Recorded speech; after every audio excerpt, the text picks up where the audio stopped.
Universo Épico no ar e no programa de hoje vamos bater um papo sobre romance? Quem tá aqui comigo, já conectada, é a Débora, direto de Portugal, só que é do Rio de Janeiro, né? Brasileira. Carioca, da Gema. Ô Débora, conta pra gente esse lançamento que você trouxe pro início do ano. Ponto. Casos e Não Tão Acasos é, na verdade, a minha primeira coletânea.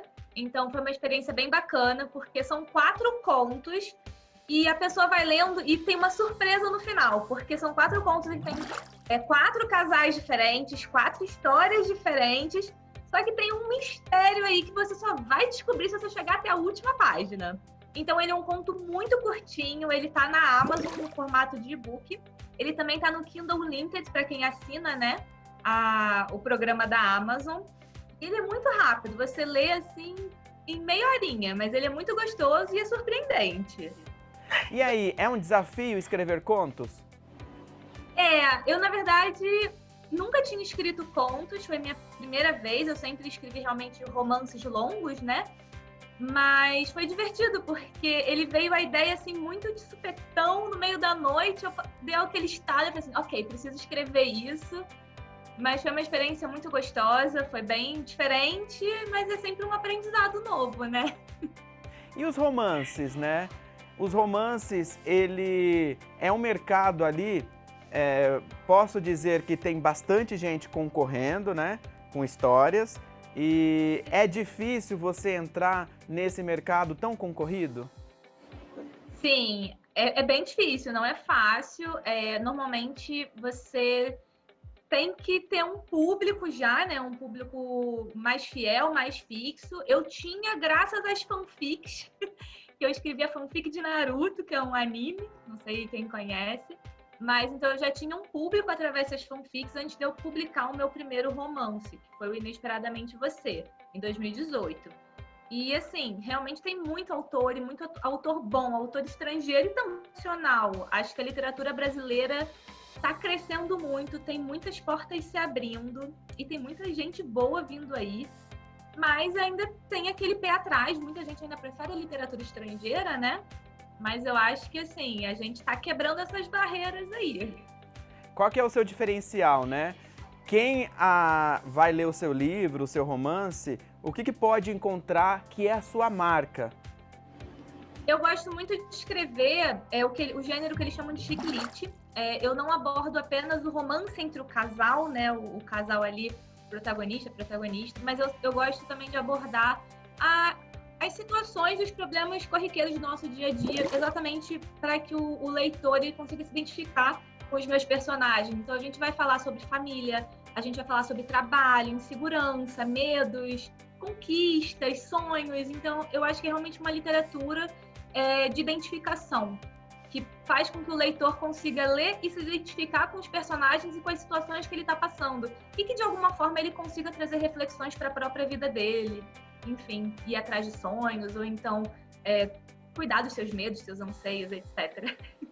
Você tá aí um pouco mais de um ano, né, em Portugal. Sim, um ano e um mês. O romance brasileiro é diferente do romance português? Olha, eu confesso que eu li pouquíssimos livros publicados aqui por Portugal, porque a língua é realmente muito diferente.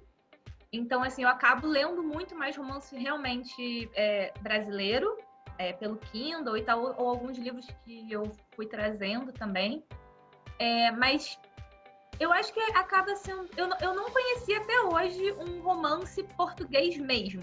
Era sempre de algum autor, por exemplo, americano ou da Inglaterra, e eles traduzem, né? Assim como a gente faz no Brasil.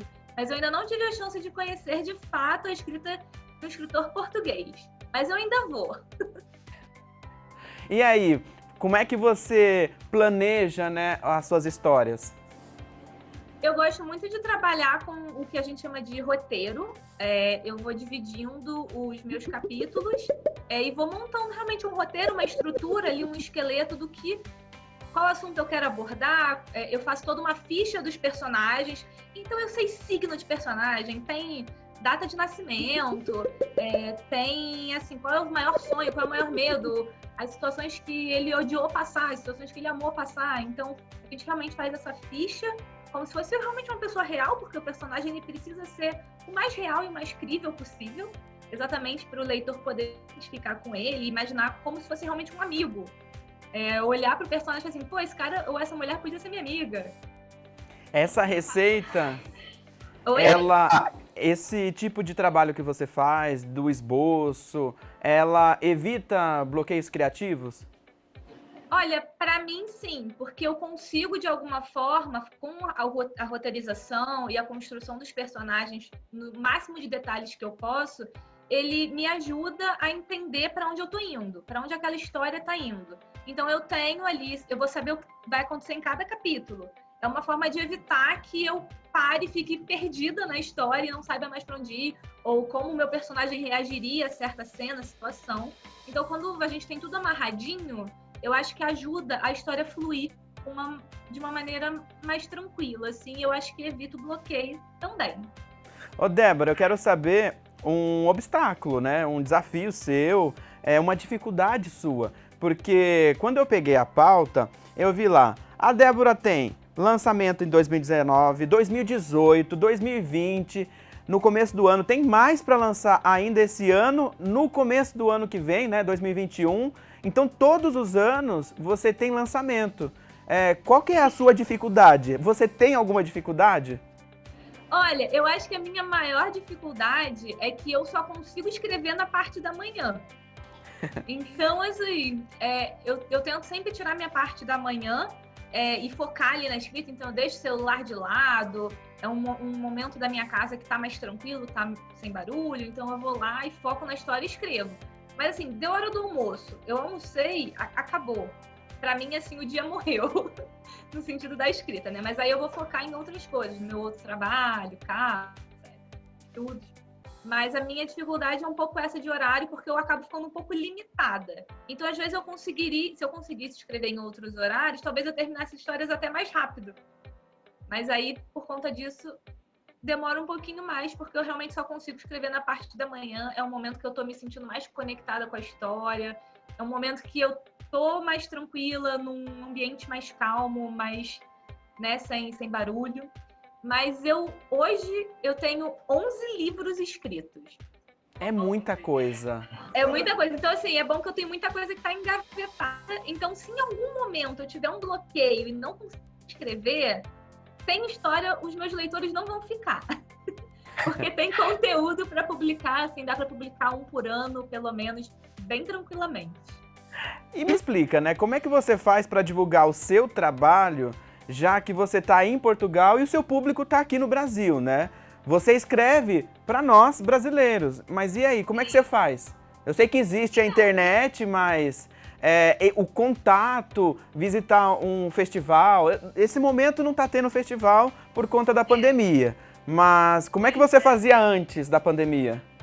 Então, quando eu estava aí no Rio, eu tentava sempre participar de todos os eventos possíveis, mas especialmente a Bienal. Eu acho que a Bienal, assim, é um evento que vai juntar todos os amantes da literatura em geral. Então, é muito gostoso esses eventos, porque você conhece os seus leitores, você abraça, você brinca, você dança, você faz stories.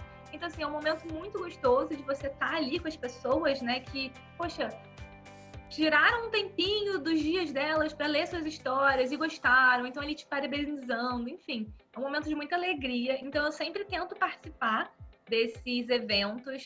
Hoje em dia, as redes sociais também são um facilitador, e acho que todo mundo deve concordar comigo, ele, né, diminui o mundo, faz a gente conseguir falar com pessoas do mundo todo a qualquer momento. Então ele facilita muito. Eu tenho uma criação de conteúdo muito forte no Instagram, isso me possibilita também ali estar trocando ideia com os meus leitores, trocando indicação, dica, tanto eu passando indicação de livro para eles, quanto eles passando para mim. Então eu não sou só autora, eu também sou leitora. Então eu tenho esse canal super aberto com eles para conversar, mas eu sempre tento participar dos eventos. Realmente agora a gente está sem evento por conta do Covid, mas assim, mesmo eu estando aqui em Portugal, todo ano é certo que eu irei na Bienal. E, se possível, pretendo ir em mais um ou outro evento também. Mas realmente a Bienal é o maior deles. E vamos ver, né? Como é que vai estar ano que vem essa situação toda do mundo. Ô Débora, conta pra gente, tem alguma história engraçada, curiosa, que você possa contar dessa relação com o leitor? Porque já que você encontra ou encontrava com eles nesses eventos, né? Deve ter aí alguma situação, sei lá, alguém que chegou e falou assim: ah, não gostei que você fez isso com tal personagem, ou você deveria ter feito isso, por que você fez? Tem alguma situação engraçada, curiosa que você possa contar pra gente? Teve uma vez que eu ia era uma vez por mês, no Rio de Janeiro, tinha um evento que era um clube do livro, que acontecia na Saraiva, no Shopping Rio Sul, que era perto da minha casa, então todo mês eu ia junto com algumas amigas. E um dia eu fui levar, o evento ele é feito por uma editora e tal, que eu gosto muito, que é a Frine, e eu fui levar um livro de presente para ela, porque acho que era a última vez que eu ia para o clube, se eu não me engano, ou a penúltima, porque eu ia me mudar para Portugal. E eu fui levar para ela meu livro de presente. E eu entreguei para ela e tal, ok, tiramos fotos. E aí uma menina veio me chamar, assim, depois disso. Ela, você é a Débora? Você é a autora do... Aí ela, você é a autora do Inesperadamente Você? Aí eu, sou eu. Ela brigou comigo porque ela falou que passou, assim, tipo, horas chorando por um acontecimento que eu não vou falar para não dar spoiler. Mas ela falou que chorou muito com o livro, mas que ela se emocionou muito. Aí ela falou, não acredito que você fez isso, mas eu adorei mesmo assim. Mas tipo, foi muito engraçado, porque foi legal esse reconhecimento, que ela me reconheceu, e ela vira ali, tipo, puxar minha orelha, mas ao mesmo tempo falar que gostou, assim, que foi bom, mas ela ficou emocionada. Ela falou assim, eu fiquei horas chorando por sua causa. Então isso é muito engraçado, você saber que a sua escrita, ela realmente consegue tocar as pessoas de alguma forma, né? Seja rindo, ou seja chorando, ou seja ficando reflexiva sobre alguma coisa. Isso é uma coisa muito legal, assim, acho que faz a gente pensar que tudo vale a pena, né? Toda manhã que a gente passa escrevendo, todas as cenas que a gente tem que mudar, revisão, etc. Tudo isso vale a pena quando alguém chega e fala com você, tipo, cara, sua obra, sua escrita, de alguma forma, tocou meu coração. Isso, assim, faz tudo valer a pena. Eu conversava, né, já conversei aqui no Universo Épico com quadrinistas e escritores, e é um trabalho como qualquer outro, né? E aí tem que ter esse equilíbrio entre o produto que você lança, né, e também agradar a si próprio, né, de escrever algo em que você fique satisfeito e também satisfaça o público, né? Então você consegue dosar esse equilíbrio aí?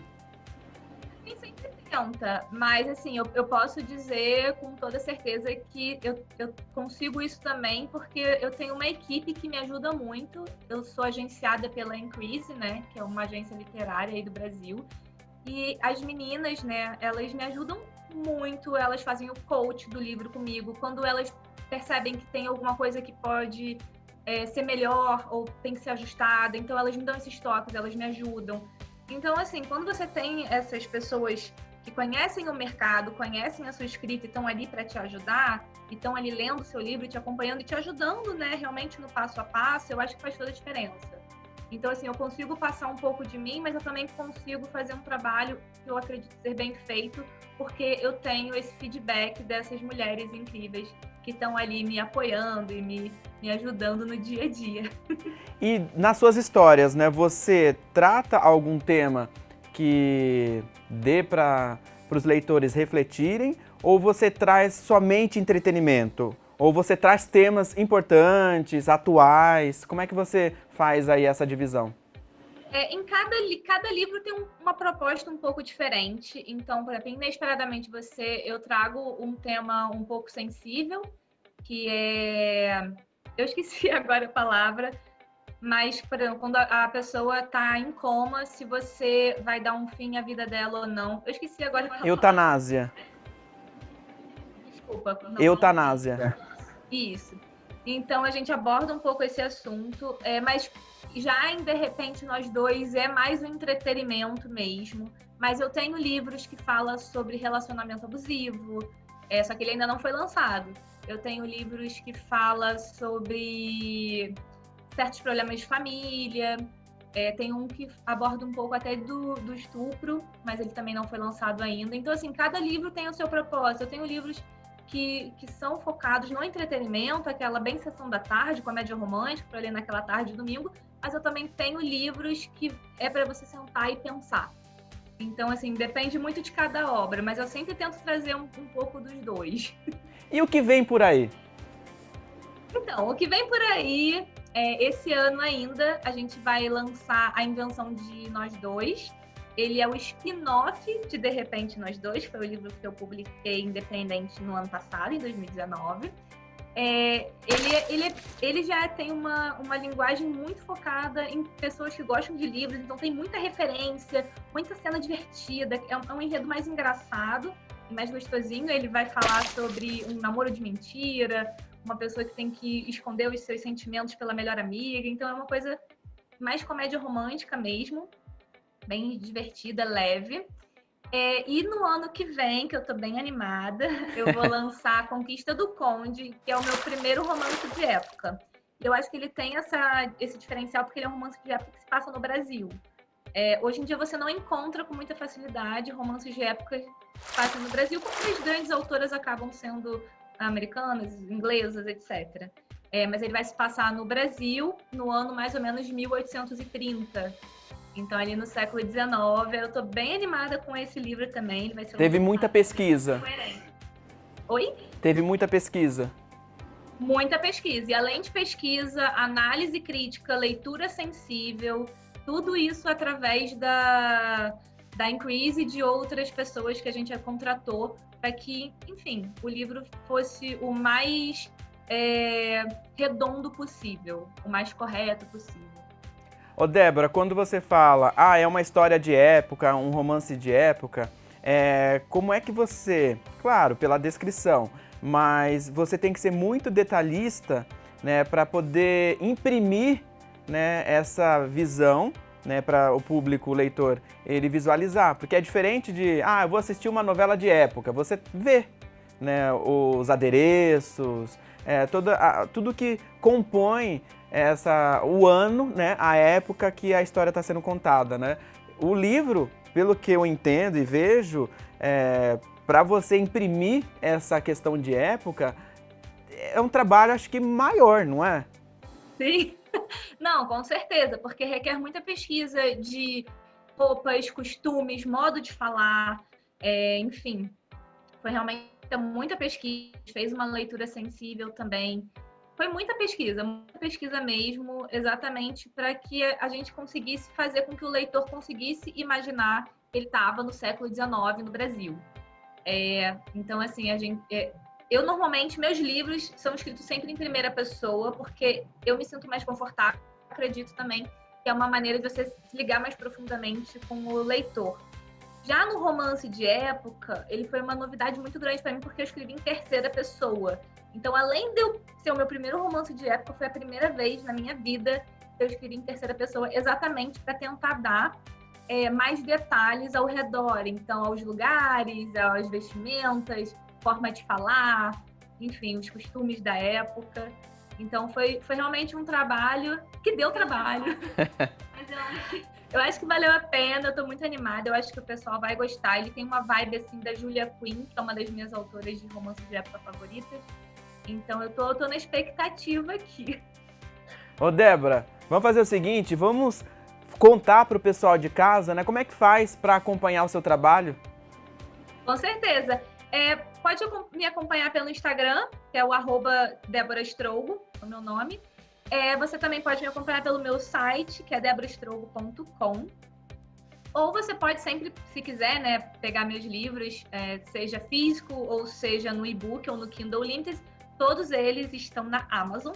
Então é só jogar meu nominho lá e vai aparecer lá atualmente os meus 3 romances e mais a minha coletânea. E ainda esse ano vai sair A Invenção de Nós Dois e ano que vem vocês já podem esperar aí pela Conquista do Conde. E, né, ela tem ainda mais outras obras, 11 obras, né? Tudo ali na gaveta, guardadinha. E o convite já está feito. Toda vez que for lançar um livro, uma história nova, vem contar pra gente, combinado? Com certeza, combinadíssimo. Muito obrigado pela entrevista, tá acabando o nosso programa. Foi ótimo. Obrigada pelo convite, pessoal. E olha só, gente, ponto final no Universo Épico. A gente fica por aqui. Na próxima semana, você já sabe, tem mais. Tchau, tchau.